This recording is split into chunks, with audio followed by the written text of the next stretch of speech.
Survivors, welcome to the session. I hope आप सारे बच्चे बहुत ही अच्छे हैं। This is Surabhi Gangwar, your mathematics expert. एक बार फिर से मैं आपके लिए लेके आई हूँ बहुत ही amazing session. In today's session we are going to do pair of linear equations in one shot. पूरा चैप्टर वन शॉट में हम कवर करेंगे। आज का ये अमेजिंग सेशन स्टार्ट करते हैं। And before starting the session let me introduce myself Surabhi Gangwar. Embibe के प्लेटफॉर्म पे मैं आपको मैथमेटिक्स पढ़ाती हूँ, having 9+ years of teaching experience, tutored and mentored lots of students for various competitive exam as well as a school exam. Okay, so let's start today's session. Start करते हैं आज का ये session. In today's session, we are going to cover the linear equation in two variables, pair of linear equation in two variable, system of equations, solving pair of linear equations, substitution method and elimination method. ये आज के इस session में हम करने वाले हैं। ठीक है, तो स्टार्ट करते हैं। हमने ऑलरेडी पॉलिनोमियल चैप्टर पढ़ा था और उसमें हमने एक कॉन्सेप्ट पढ़ा था लीनियर पॉलिनोमियल। ठीक है, तो जो लीनियर पॉलिनोमियल था उसका मतलब क्या था? लीनियर पॉलिनोमियल वो पॉलिनोमियल होते हैं जिनमें वेरिएबल की पावर 1 होती है। ठीक है, डिग्री 1 होती है। So a linear equation in two variable is an equation in the form of ax plus by plus c equals to 0. तो क्योंकि इसका नाम लीनियर है, इसका मतलब इसमें वेरिएबल की जो पावर है वो 1 होनी चाहिए। क्योंकि इसमें 2 वेरिएबल्स लगा है, इसका मतलब है इसमें 2 वेरिएबल्स यूज होने चाहिए, x एंड y, या कोई भी 2 वेरिएबल्स। यहाँ पे x और y दे रखे हैं। एंड क्योंकि ये इक्वेशन है तो इसमें इक्वल्स टू का साइन होना चाहिए। तो linear equation in two variable का standard form ax plus by plus c equals to 0 होता है, जहां पे a b और c जो होते हैं वो रियल नंबर्स होते हैं, बट a और b 0 नहीं होना चाहिए, क्योंकि अगर a 0 हो गया तो ये आपका by प्लस c बन जाएगा और अब ये linear equation in two variable नहीं रहेगी, linear equation in one variable बन जाएगी। या y 0 हो गया तो उस केस में वो ax प्लस c 0 बन जाएगा और यहाँ पे भी ये linear equation in one variable बन जाएगी। So the mandatory condition for linear equation in two variable that a and b should not equals to 0 if we are taking the standard linear polynomial linear equation, that is ax plus by plus c equals to 0. Let's suppose some examples also, और साथ साथ a और b को हम x और y का coefficient बोलते हैं और c को हम कांस्टेंट बोलते हैं। x plus y plus 1 equals to 0, minus 7x plus y plus 8 equals to 8, 8x minus y equals to 5, ये भी linear equation in two variable ही है, क्योंकि जब मैं 8 को इस तरफ शिफ्ट करूंगी तो ये आपकी कुछ इस तरह से बन जाएगी, minus 7x plus Y minus 8 equals to 0। ये सेकेंड वाले में 8x minus Y minus 5 equals to 0। So this is again linear equation in two variable only, क्योंकि इसमें 2 वेरिएबल्स हम यहाँ पे यूज कर रहे हैं और वेरिएबल की जो पावर है वो 1 है, दैट मीन्स ये लीनियर इक्वेशंस है। ठीक है, चलिए अब आता है solution of linear equation. Solution of linear equation का मतलब क्या होता है? A solution to a linear equation in two variable is an ordered pair. Simple, अगर मैं सिंगल वेरिएबल के बारे में बात करती हूँ, अगर मैं आपसे कहती हूँ कि 2x प्लस 4 इक्वल्स टू 0 है, इसका सोल्यूशन का मतलब क्या है? इसका सोल्यूशन का मतलब क्या है कि x की वो वैल्यू जो इस इक्वेशन में पुट कर देने से इक्वल्स टू 0 बन जाए, उसको हम इस इक्वेशन का सोल्यूशन बोलते हैं। और उसको निकालने के लिए हम यहाँ से डायरेक्टली x की वैल्यू को निकाल देते हैं। सो ये इस इक्वेशन का सोल्यूशन है। लेकिन जहां बात होती है linear equation in two variable की, तो क्योंकि उसमें 2 अननोन है x और y, तो x और y 2 अननोन है, मतलब उसके जो सॉल्यूशंस बनेंगे उसमें x और y दोनों की वैल्यूज इन्वॉल्व रहेंगी। So the solution of the linear equation in two variable is an ordered pair. What is the ordered pair? तो ये वाली जो फॉर्म होती है जिसमें हम ब्रैकेट में x, y को लिखते हैं, उसको हम ऑर्डर्ड पेयर फॉर्म बोलते हैं। यहाँ पे x होता है वेरिएबल x की वैल्यू एंड y होता है वेरिएबल y की वैल्यू, तो वो आपका सोल्यूशन होता है। जैसे कि अगर हम एक सिंपल एग्जांपल लें, x plus Y plus 1 equals to 0, तो इसके लिए कुछ सोल्यूशंस 1 माइनस 2 है, क्योंकि x की जगह पे जैसे ही आप 1 पुट करोगे, y की जगह माइनस 2 पुट करोगे तो इक्वल्स टू 0 बन जाएगा। x की जगह 0, y की जगह माइनस 1 पुट करोगे तो 0 बन जाएगा। x की जगह माइनस 1, y की जगह 0 पुट करोगे तो 0 बन जाएगा। तो ये कुछ सोल्यूशन है, नॉट ऑल, बट ये कुछ सोल्यूशन है जो इस लीनियर इक्वेशन के सोल्यूशन है। ठीक है, तो ये कुछ सोल्यूशन है इस लीनियर इक्वेशन के। इसके और भी सोल्यूशंस हो सकते हैं, बट मैंने यहाँ पे आपके लिए कुछ स्पेशल सोल्यूशंस ही रखे हुए हैं। ठीक है, 3 ही सोल्यूशन आपको यहाँ पे दिखाए हुए हैं। There are infinitely many solution to a linear equation in two variable.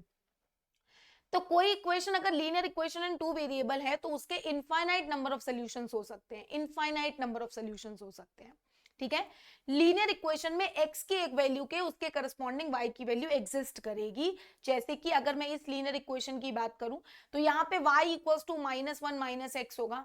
अब यहाँ पे x की आप कोई भी वैल्यू पुट करते चले जाओ, जैसे ही आप x2 पुट करोगे y आ जाएगा -3, ठीक है। तो ये इसका सोल्यूशन बन जाएगा। आप x की जगह 4 पुट कर दो तो y आ जाएगा -5, तो ये इसका सोल्यूशन बन जाएगा। तो ऐसे आपके कई सारे सोल्यूशंस इस linear equation in two variable के बन जाएंगे, ठीक है। So many number of solutions, क्योंकि x की एक वैल्यू के लिए रिस्पेक्टिवली y की वैल्यू एग्जिस्ट करेगी, ठीक है।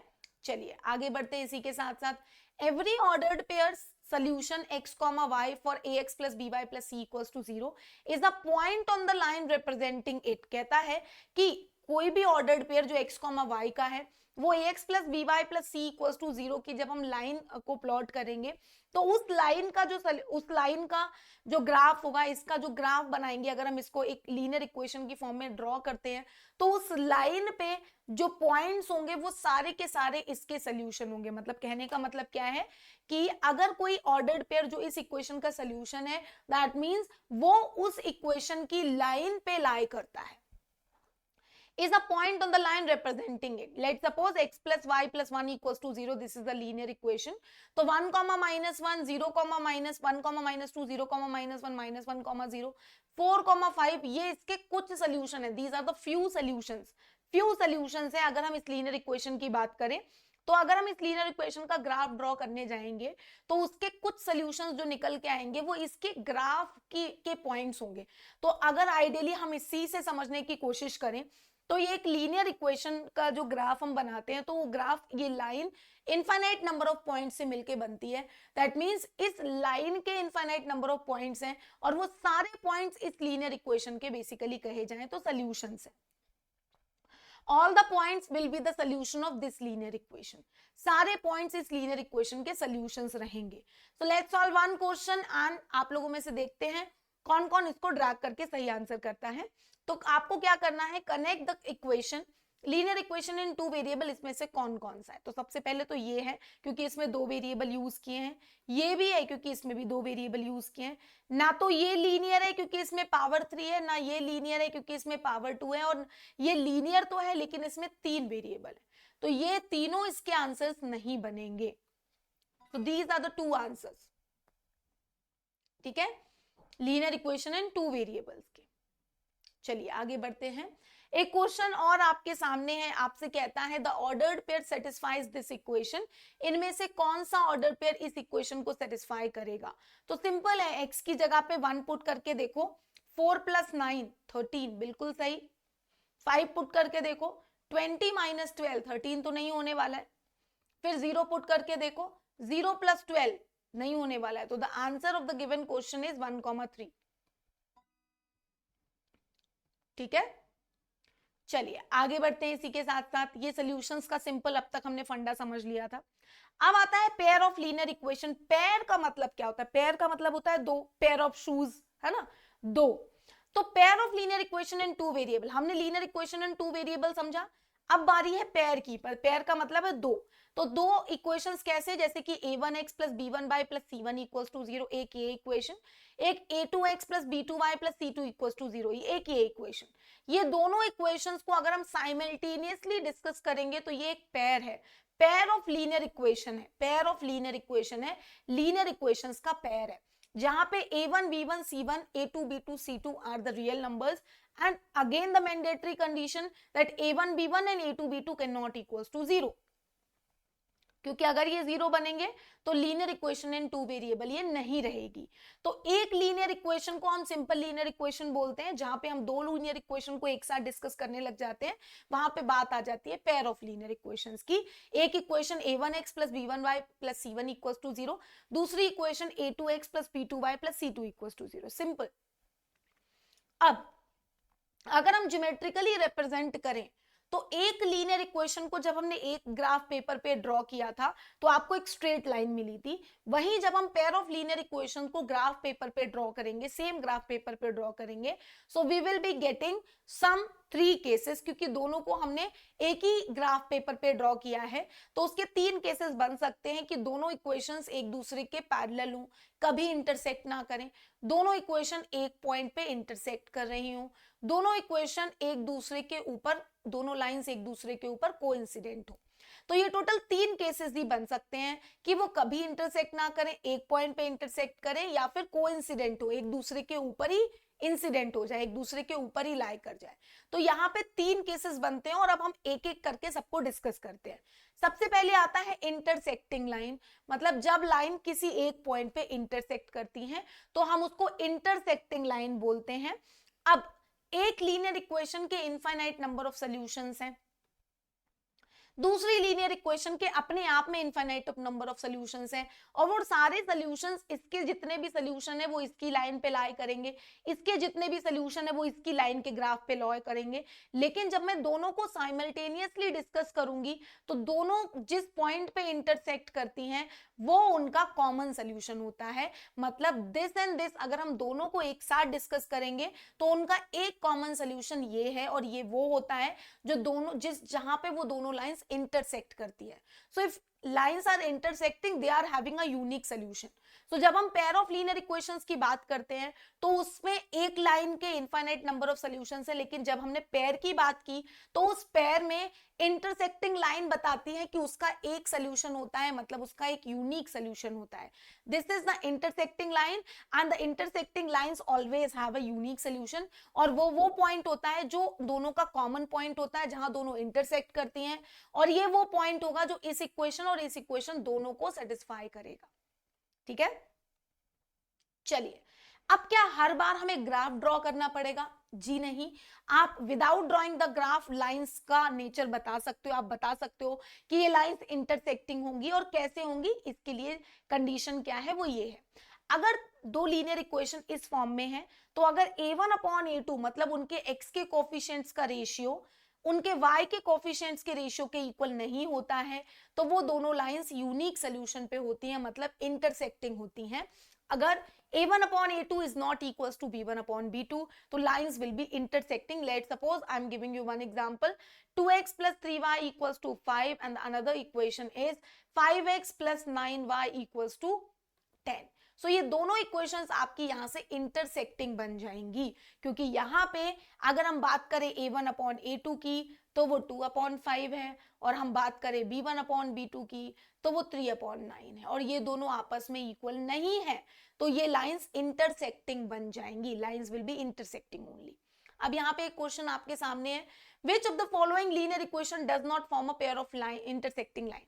कौन सी इक्वेशन इसके साथ इंटरसेक्टिंग नहीं है? इंटरसेक्टिंग नहीं है तो पहली इक्वेशन के साथ निकालते हैं, a1/a2 आपको मिलेगा 2/3, फिर निकालते हैं b1/b2 आपको मिलेगा -5/7। तो ये तो इंटरसेक्टिंग हो गई।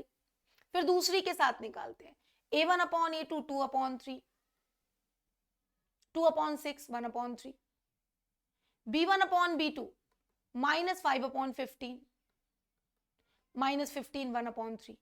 तो ये इंटरसेक्टिंग नहीं है। ठीक है, इसके बारे में बात करते हैं, a1/a2 2/4, b1/b2 -5/10। अगेन प्लस और माइनस इक्वल नहीं है तो ये भी है intersecting. Again third one, a1/a2 2/5 and b1/b2 की अगर हम बात करें तो 5/5, माइनस का साइन के साथ कंसीडर करना है। सो this is the line which is pair of line which does not form यही वाली लाइन है जो इसके साथ इंटरसेक्टिंग नहीं है, जिसमें a1/a2 is not equal to b1/b2 आ रहा है। ठीक है, चलिए आगे बढ़ते हैं। इसी के साथ साथ अब आपके सामने आता है next case, that is parallel lines. तो दो लाइंस को अगर हम सेम ग्राफ पेपर पे ड्रॉ करें तो या तो वो इंटरसेक्टिंग होंगी या वो पैरेलल अगर बनती हैं। तो पैरेलल के लिए क्या मतलब होता है कि दोनों लाइंस का कोई भी कॉमन सोल्यूशन नहीं होता, वो दोनों लाइन किसी भी पॉइंट पे इंटरसेक्ट नहीं करती, अपनी अपनी डायरेक्शन में चली जा रही हैं, दे विल नेवर इंटरसेक्ट। ऐसी इक्वेशंस का कोई भी कॉमन सोल्यूशन नहीं होता। So there is no point of intersection and the pair of linear equation has no solution. कोई solution नहीं होता, no common solution. This equation will have infinite number of solution, this equation will have infinite number of solution, but there is no common solution for both the pair of linear equation. ठीक है? So condition for parallel line if we want to discuss, so we can find out without drawing the graph, we can just use this relation. If a1 upon a2 is equals to b1 upon b2 is not equals to c1 upon c2, then the lines will be parallel. अगर a1 upon a2 equals to b1 upon b2 but does not equals to c1 upon c2 है, तो वो lines parallel होंगी. ठीक है, मतलब उनके x के कोफिशिएंट्स का रेशियो और उनके y के कोफिशिएंट्स का रेशियो तो सेम है, लेकिन उनके कांस्टेंट के रेशियो के इक्वल नहीं है, तो वो लाइंस आपकी पैरेलल लाइंस होंगी. तो एक क्वेश्चन आपके सामने और आता है. Suppose we know the linear equation minus 5x plus 10y equals to 15. Can you find the linear equation that will form a parallel line with the equation above? कौन सी equation इसके साथ पैरेलल होगी? तो चेक करते हैं. सबसे पहले पहला वाला a1 अपॉन a2 आएगा minus 5 upon 1, b1 upon b2 आ जाएगा 10 अपॉन माइनस 2 और c1 अपॉन c2 आ जाएगा 4 अपॉन 50. तो ये तो बन रही है क्योंकि a1 upon a2 is equal to b1 upon b2 does not equal to c1 upon c2. ठीक है, ये तो आपकी यहाँ पे बन रही है. ठीक है, नेक्स्ट देखते हैं. यहाँ पे a1 अपॉन a2 की अगर हम बात करें तो minus 5 upon 1, b1 upon b2 की हम बात करें तो 10 of minus 3 and c1 upon c2 की हम बात करें तो 15 अपॉन 4. तो ये भी इक्वल नहीं बन रही है, तो इक्वल ही नहीं बन रही, ये दोनों ही इक्वल नहीं बन रहे देखा जाए तो दिस इज नॉट पैरेलल. इसके बारे में बात करें तो a1 अपॉन a2 कितना आ रहा है 5, b1 अपॉन b2 कितना आ रहा है 5 और c1 अपॉन c2 कितना आ रहा है 5. तो ये भी नहीं है क्योंकि इसमें तीनों ही इक्वल हो रहे हैं.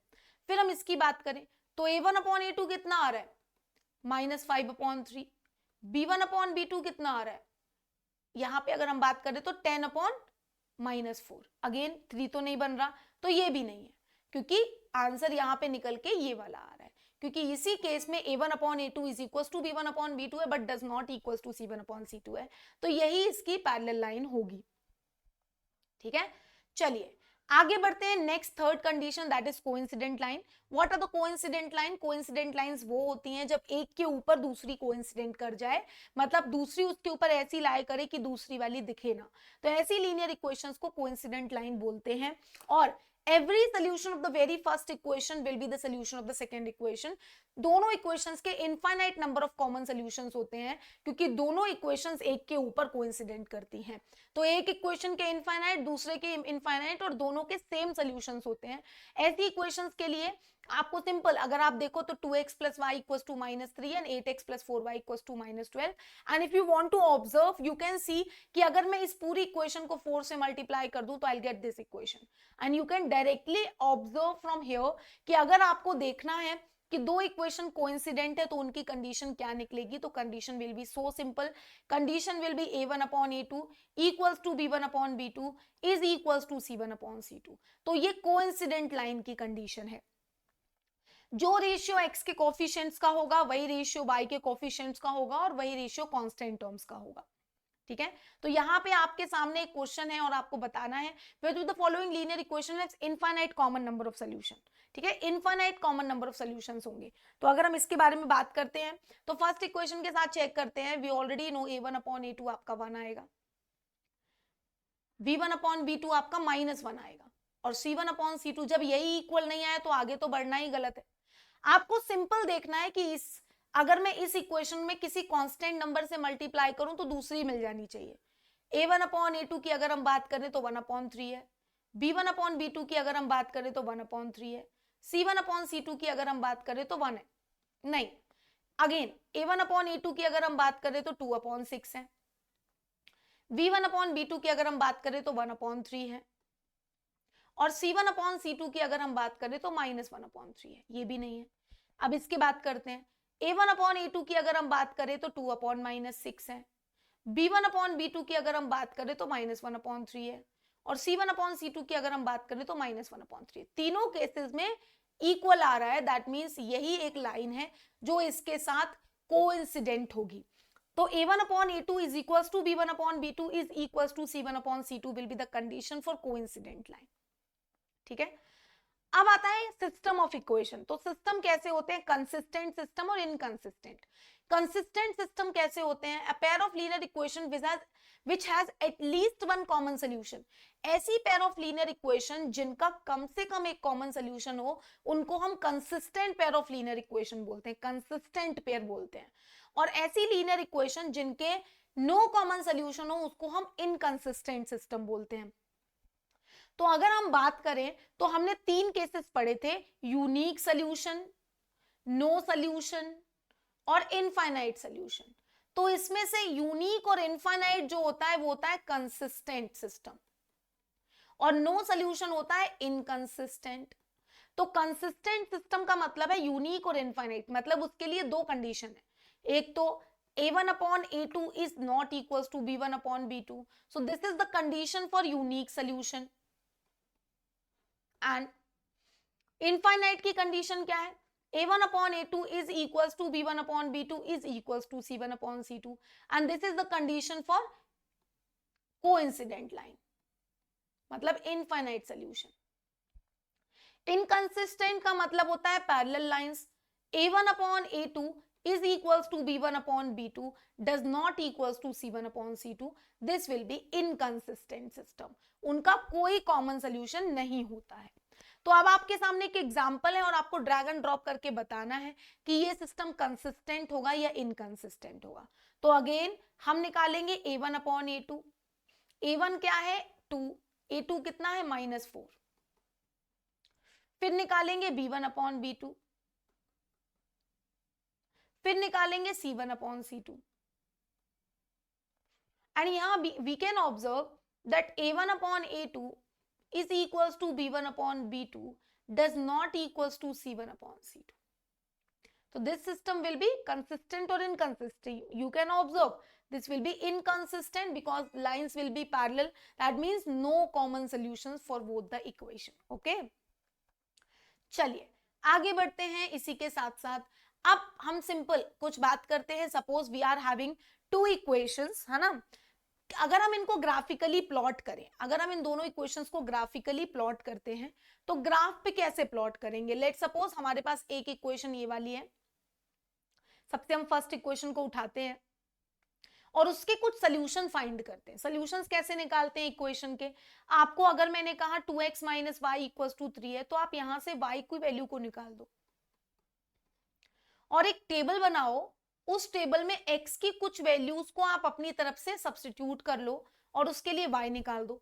तो जब आपने x की जगह 0 पुट किया तो y आया -3. फिर x की जगह 1 पुट किया तो y आएगा -1. फिर x की जगह 2 पुट कर सकते हो तो y आ जाएगा 1. इस तरह से आप इनके कुछ पॉइंट्स निकालोगे और फिर उन पॉइंट्स को आप ग्राफ पे प्लॉट करोगे. तो 0, -3 एक पॉइंट है आपका 0, -3. एक पॉइंट है आपका 1, -1. एक पॉइंट है आपका 2, 1. इनको प्लॉट करो और इनसे ज्वाइन होने वाली लाइन प्लॉट ड्रॉ कर दो. तो वो इस लीनियर इक्वेशन का ग्राफ हो गया. ठीक है, फर्स्ट वाली लीनियर इक्वेशन का ग्राफ हो गया. अब अगर मैं सेम ग्राफ पेपर पे दूसरी लीनियर इक्वेशन को प्लॉट करने जाऊं तो when I'm going to plot the same on the same graph paper second equation. हम क्या करेंगे, हम यहां से y निकालेंगे अगेन 6 - x upon 4 और यहाँ पे हम x की और y की कुछ वैल्यूज को निकाल देंगे. तो जैसे ही यहाँ x की वैल्यू को मैं 6 पुट करूंगी y 0 आ जाएगा. ठीक है, फिर हम x की वैल्यू को 6 पुट करेंगे. फिर हम क्या करेंगे, x की वैल्यू को 10 पुट कर देते हैं तो y निकल के आ जाएगा कितना, x की वैल्यू को 10 पुट किया तो y -1 आ जाएगा. तो इस तरह से आप दूसरी इक्वेशन के पॉइंट्स को यहां निकाल लोगे और फिर उन्हीं पॉइंट्स को सेम ग्राफ पेपर पे प्लॉट कर दोगे. 6, 0, 10, -1 and once we plot all the points on the same graph paper and we will draw the line. हम यहाँ पे एक दूसरी लाइन मिलेगी जो इसके साथ कैसी होगी वो आपको यहाँ साफ साफ दिख रही है कि ये दोनों लाइंस इंटरसेक्टिंग होंगी क्योंकि दोनों एक पॉइंट पे इंटरसेक्ट कर रही हैं. तो अगर ग्राफिकली लीनियर इक्वेशन सॉल्व करने को आती हैं तो ये प्रोसीजर है. आप फर्स्ट इक्वेशन को प्लॉट करो, दूसरी इक्वेशन को प्लॉट करो और फिर देखो कि वो दोनों लाइंस इंटरसेक्ट कर रही हैं और वो जिस पॉइंट पे इंटरसेक्ट करेंगी वहां से आप उनका पॉइंट रीड करके उनका इंटरसेक्टिंग पॉइंट बता सकते हो अगर लाइंस इंटरसेक्टिंग है तो। ठीक है, अगर वो दोनों लाइंस पैरेलल हैं तो उनका कोई कॉमन सोल्यूशन नहीं बनेगा, अगर वो दोनों लाइंस कोइंसिडेंट है तो उनके infinite number of common solutions बन जाएंगे।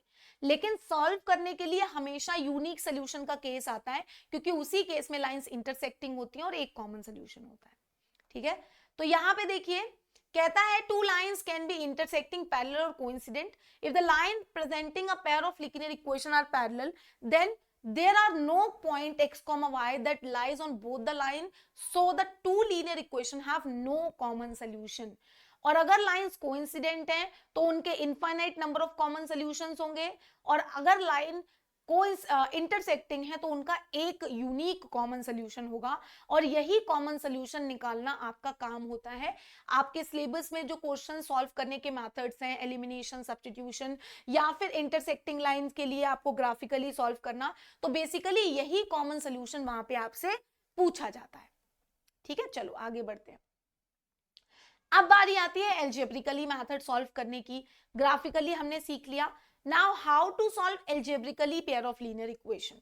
तो अगर आपको एल्जेब्रिकली सॉल्व करना है तो सबसे पहले तो एल्जेब्रिकली में सबसे पहला मेथड आता है सब्स्टिट्यूशन। तो लेट सपोज यहाँ पे एक कंडीशन दे रखी है, candy A cost ₹2 and candy B cost ₹5 if you purchase 10 candies and spend total 26, how much of the each candy did you purchase. So कैसे करेंगे, सबसे पहले तो इससे लिए हम यहाँ पे सब्स्टिट्यूशन मेथड सीखेंगे। सबसे पहला काम क्या करेंगे, define the variable and right the equation. हम सबसे पहले वेरिएबल डिफाइन करेंगे, जैसे कि उसने क्या कहा था, उसने कहा था कि उसने एक कैंडी परचेज की थी x और दूसरी कैंडी परचेज की उसने y और टोटल नंबर ऑफ कैंडीज जो उसने मार्केट से परचेज की वो 10 थी, दैट इज x + y 10 था। फिर एक जो कैंडी उसने परचेज की उसकी कॉस्ट ₹2 थी और दूसरी कैंडी की कॉस्ट ₹5 थी और टोटल अमाउंट उसने स्पेंड किया 26, that is 2x + 5y = 26। Now once we got two equations, अगर आपको यहाँ पे आपको कोई वर्ड प्रॉब्लम आती है तो ये मेथड करना है। समटाइम्स अगर आपको वर्ड प्रॉब्लम नहीं, इक्वेशंस दी जाती हैं तो उसके आगे का प्रोसीजर हम इसके आगे रिपीट करेंगे। ठीक है, चलो तो कैसे करेंगे, फर्स्ट इक्वेशन को सॉल्व करेंगे, यहां से हम y निकाल देंगे, y = 10 - x आ जाएगा और इस y की वैल्यू को दूसरी इक्वेशन में पुट कर देंगे। तो इनमें से कोई भी एक इक्वेशन जो आपको इजी लगे उस इक्वेशन को आप पिक कर लो और वहां से कोई एक वेरिएबल दूसरे वेरिएबल के टर्म्स में आप यहां से निकाल दो। एक वेरिएबल दूसरे वेरिएबल के टर्म्स में आप यहां से निकाल दीजिए और यहां से आपकी वैल्यू निकल के आ जाएगी। ठीक है, तो क्या करना है मैं फिर से आपको एक्सप्लेन करती हूँ। हमने दो इक्वेशन में से जो इजी इक्वेशन लगी उस इजी इक्वेशन से एक वेरिएबल निकाल देंगे दूसरे वेरिएबल के टर्म में, तो y को x के टर्म्स में निकाल दिया और दूसरी इक्वेशन में y की जगह 10 - x पुट कर दिया और फिर उसको पूरी इक्वेशन को, अब वो सिंगल वेरिएबल इक्वेशन बन गई है और वहां से हमने उसको सॉल्व कर लिया। तो हमारी x आ गई 8। अब इस x की वैल्यू को 8 को यहां पुट कर देंगे तो 10 - 8 y आ जाएगा 2। तो जो y कैंडी है वो उसने जो परचेस की है वो 2 परचेस की थी और जो x कैंडी है वो उसने b कैंडी है वो उसने b कैंडी 2 परचेस की थी और a कैंडी उसने 8 परचेस की थी।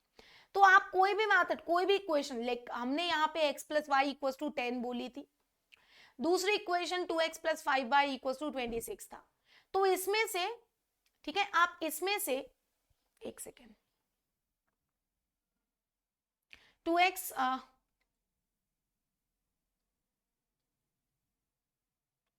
एक सेकेंड पीछे जाते हैं, क्या कंडीशन थी, 2 and cos 5, यस, तो वो 5y था बेसिकली अगर देखा जाए तो यहाँ पे ये 5 था। ठीक है, ये 5y था, हमने वैल्यूज पुट कर दी और सॉल्व करके y निकाल दिया, फिर y की इस वैल्यू को सब्स्टिट्यूट करके x निकाल दिया। तो आप कोई भी एक वेरिएबल निकाल सकते हो। मैंने y को x के टर्म्स में निकाला था, यहाँ पे इन्होंने x को y के टर्म्स में निकाला है। Method will be same in the substitution method. Simple procedure है, दो इक्वेशन में से कोई एक इक्वेशन चूज करो, उस इक्वेशन को उठाओ, उसमें से एक वेरिएबल दूसरे वेरिएबल के टर्म्स में निकालो, फिर उस वेरिएबल की वैल्यू को जो दूसरे वेरिएबल में आपने कन्वर्ट कर दी है दूसरी इक्वेशन में पुट कर दो। ऐसा करने से दूसरी इक्वेशन सिंगल वेरिएबल में बदल जाएगी और वहां से आप उस वेरिएबल की वैल्यू को निकाल पाओगे। फिर उस वेरिएबल की वैल्यू उस रिलेशन में पुट करो जो आपने पहले निकाला था और वहां से आप दूसरे वेरिएबल की वैल्यू को निकाल पाओगे।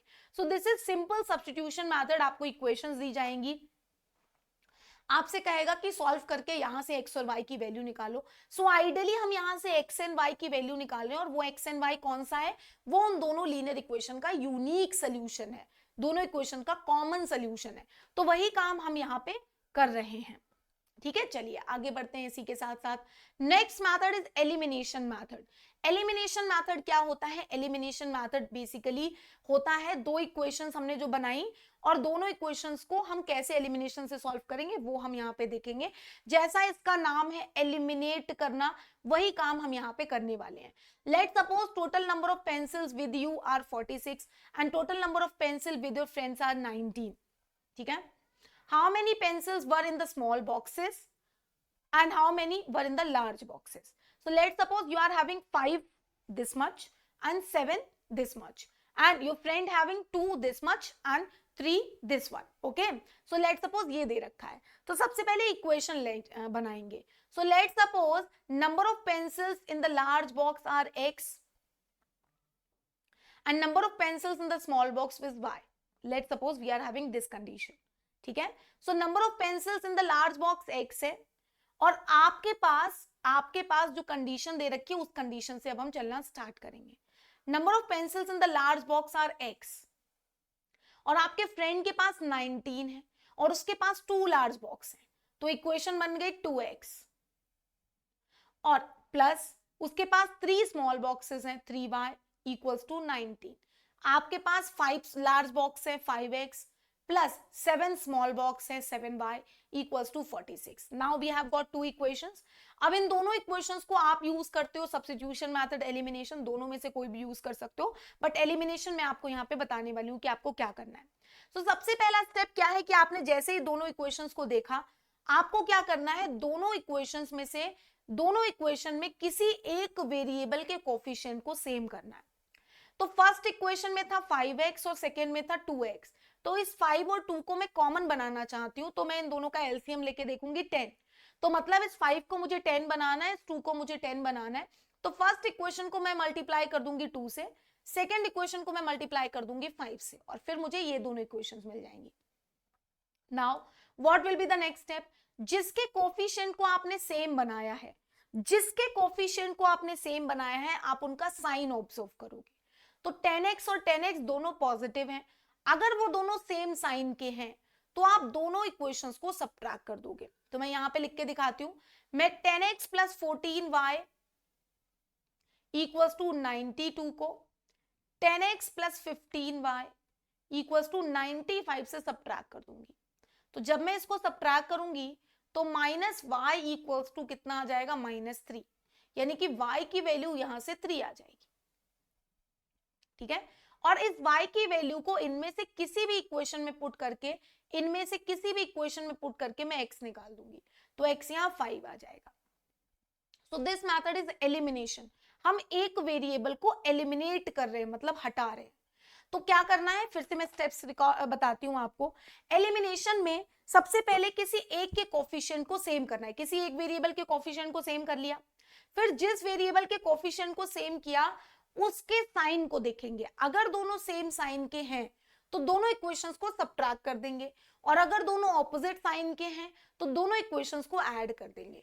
ऐसा करने से जिसको हमने सेम बनाया था वो एलिमिनेट हो जाएगा और वंस वो एलिमिनेट हो जाएगा हमारा प्रॉब्लम सॉल्व हो जाएगा, क्योंकि एलिमिनेट करने के बाद दूसरी इक्वेशन सिंगल वेरिएबल में बन जाएगी, वो जो सिंगल वेरिएबल है उसकी वैल्यू हम निकाल पाएंगे।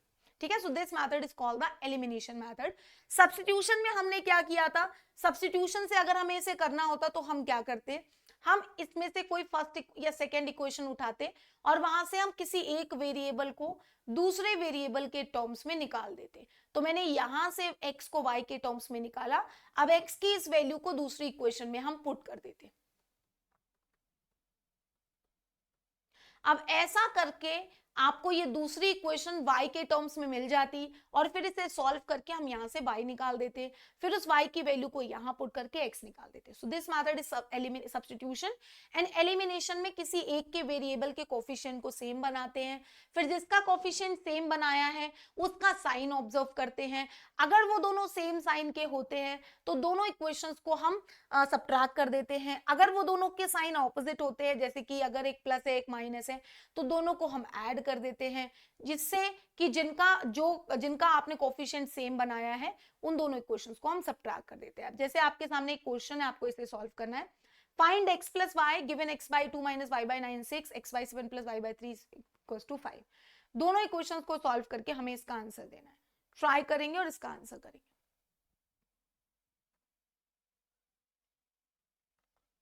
So what you can do, एक तो तरीका है कि आप एलसीएम लेके दोनों इक्वेशंस को सिंपल फ्रैक्शन से हटा के एलसीएम ले लो। दूसरा तरीका क्या है कि आप डायरेक्टली दोनों इक्वेशन को सॉल्व कर सकते हो। यहाँ y by 9 है या y by 3 है, आप इसको 1/3 से मल्टीप्लाई कर दो। सो जैसे ही आप इसे 1/3 से मल्टीप्लाई करोगे ये 1/6 x by 6 हो जाएगा। आई एम सो सॉरी, मैंने उल्टा लिख दिया, इसको 1/3 से मल्टीप्लाई करेंगे ना कि उसको। रुको इरेज करती हूँ। जहां पे ये 1/3 है ना, तो इसको मल्टीप्लाई करेंगे 1/3 से। ठीक है, आप यहां देख सकते हो।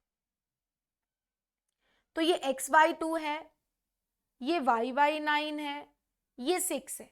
जब इसे मल्टीप्लाई करोगे तो x by 21 plus y by 9 equals to 5/3। Now यहां माइनस है यहां प्लस है, तो ऐड कर देंगे, दोनों कैंसिल आउट हो गए। आपको मिल जाएगा x by 2 plus x by 21 is equals to 6 plus 5/3। Now take the LCM, we'll get 42। यहाँ मिल जाएगा 21x, यहाँ मिल जाएगा 2x, ये मिल जाएगा 18 प्लस 5/3। सिंपल, ये बन जाएगा आपका 23x divided by 42 is equals to 23/5, sorry 3। ये दोनों कैंसिल आउट हो गए। x की वैल्यू आ जाएगी 42/3, 14। x 14 आ गया है, तो x की वैल्यू इस इक्वेशन में पुट कर सकते हैं। 14/2 minus y by 9 equals to 6। यहां से 7 minus y by 9 equals to 6 आ रहा है, तो y by 9 इक्वल्स टू 1 आ जाएगा और y की वैल्यू 9 आ जाएगी। तो y 9 x 14 यानी कि x प्लस y अगर हम निकालते हैं तो 14 प्लस 9 आ जाएगा और आपका यहां से आंसर 23 निकल के आ जाएगा। तो इस तरह से आप सॉल्व कर सकते हो। अगर आपको इन इक्वेशन को सॉल्व करना था तो आप एलसीएम लेके भी इसको स्टैंडर्ड इक्वेशन में कन्वर्ट कर सकते थे।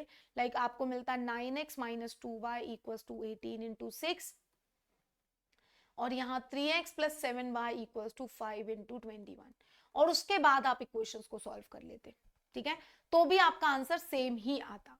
तो इस तरह से हम इक्वेशंस को सॉल्व करते हैं। आप सब्स्टिट्यूशन, एलिमिनेशन, जो मेथड चाहें वो मेथड यूज कर सकते हो for solving such kind of question. लेकिन यहाँ पे सोल्यूशन सिर्फ उन्हीं इक्वेशंस का निकलता है जो इक्वेशंस आप जिनका यूनिक सोल्यूशन होता है।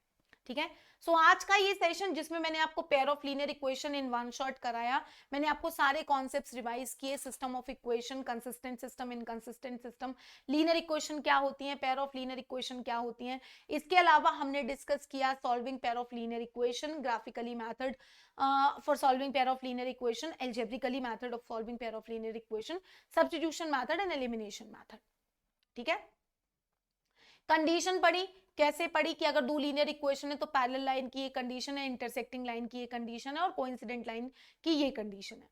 फिर हमने सब्स्टिट्यूशन मेथड में क्या किया कि हम लीनियर को इक्वेशन को अरेंज करके एक वेरिएबल को दूसरे वेरिएबल में ले आते हैं, फिर उस वैल्यू को दूसरी इक्वेशन में पुट करके दूसरे वेरिएबल की वैल्यू को निकाल देते हैं और फिर इस तरह से हम सब्स्टिट्यूशन मेथड यूज करते हैं। फिर सीखा एलिमिनेशन मेथड। एलिमिनेशन मेथड में किसी इक्वेशंस को मल्टीप्लाई करके किसी एक वेरिएबल के कोफिशिएंट को सेम बनाते हैं।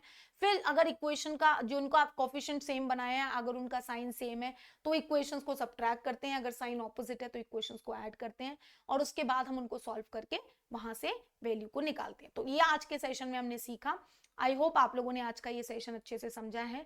आप लोगों से एक रिक्वेस्ट है कि आप लोग प्लेटफॉर्म पे हमारे सेशन जरूर देखिए। एम्बाइब के प्लेटफॉर्म पे आप 10 CBSE का गोल सिलेक्ट करके यहाँ से होम पे जाएंगे और होम पे एम्बाइब लाइव क्लासेस पे जाएंगे तो आप नीचे जब ड्रैग करेंगे तो आपको सारे सेशंस यहाँ पे दिख जाएंगे जो आपको प्रीवियस लेक्चर्स हो चुके हैं, है ना। आप उन लेक्चर्स में रजिस्टर कर सकते हैं और वहां से लेक्चर्स को देख सकते हैं, ये प्रीवियस लेक्चर्स जो हो गए हैं ऑलरेडी, ठीक है। आप देखिए और अपकमिंग वीक के लेक्चर्स भी आपको यहाँ पे दिख जाएंगे, जो अपकमिंग वीक के लेक्चर्स हैं आप उनमें भी रजिस्टर कर सकते हैं।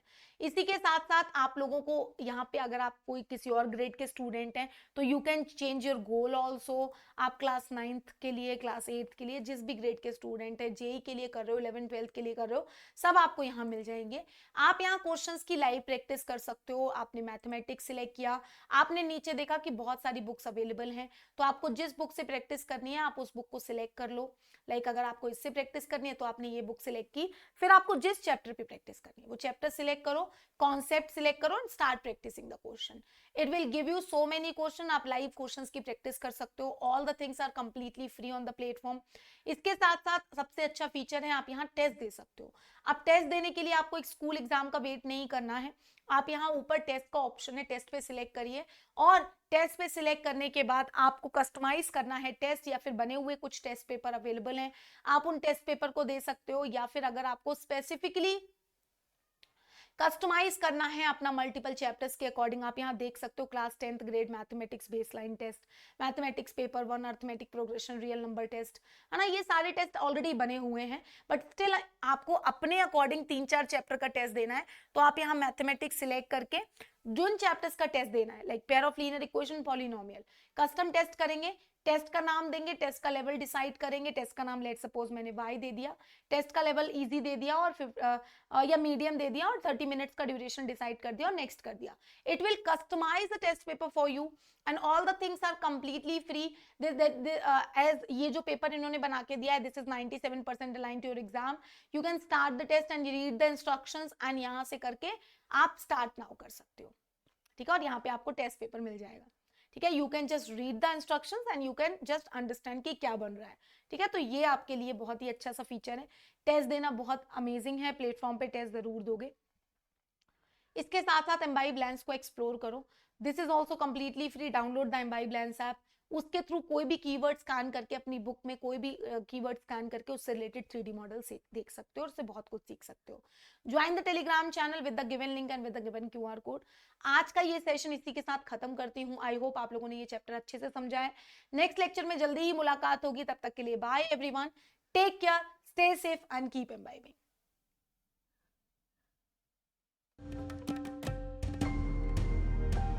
Keep imbibing. We believe in you.